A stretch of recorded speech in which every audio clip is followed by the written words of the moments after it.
Comment में पूरे विश्वास के साथ जय श्री कृष्ण लिखकर अपनी उपस्थिति दर्ज कराओ, क्योंकि जो मेरी शरण में आता है मैं उसके हर कष्ट को हरने के लिए विवश हो जाता हूं। तुम कितने भोले हो मेरे बच्चे। तुमने स्वार्थी संसार को अपने निर्मल हृदय के तराजू पर तोला। तुमने सोचा कि जैसे तुम किसी का अहित नहीं कर सकते, वैसे ही कोई और भी तुम्हारे साथ छल नहीं करेगा।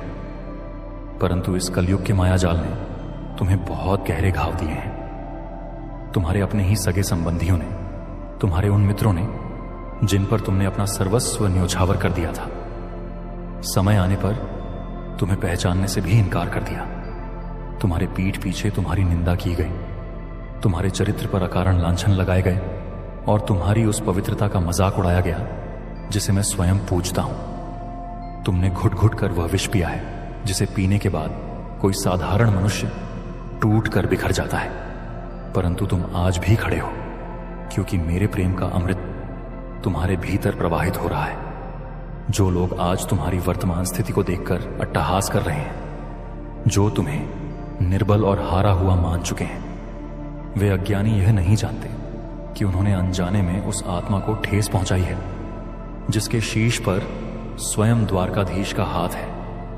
अब समय का वह कठोर चक्र घूम रहा है जिसकी गति को इस ब्रह्मांड की कोई भी भौतिक संगीत शक्ति नहीं रोक सकती। जिन नेत्रों ने तुम्हें तिरस्कार और घृणा की दृष्टि से देखा था, अब वही नेत्र तुम्हारी सफलता की चकाचौंध को देखकर फटे के फटे रह जाएंगे।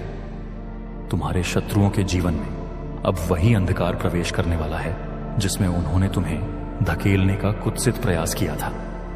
यह मेरा कोई श्राप नहीं है, अपितु यह उनके स्वयं के कर्मों का वह भारी हाण है जो अब उन्हें सूद समेत चुकाना पड़ेगा। तुम अपनी इन्हीं आंखों से देखोगे कि कैसे अहंकार के ऊंचे शिखरों पर बैठे हुए वे लोग परिस्थितियों के थपेड़े खाकर धड़ाम से नीचे गिरेंगे। उनकी सारी चालाकियां, उनके सारे रचे गए षड्यंत्र उन्हीं के विरुद्ध एक ऐसा जाल बुनेंगे जिससे वे कभी बाहर नहीं निकल पाएंगे। और तब उन्हें तुम्हारे उस सीधेपन और तुम्हारी उस अच्छाई का वास्तविक मूल्य समझ आएगा।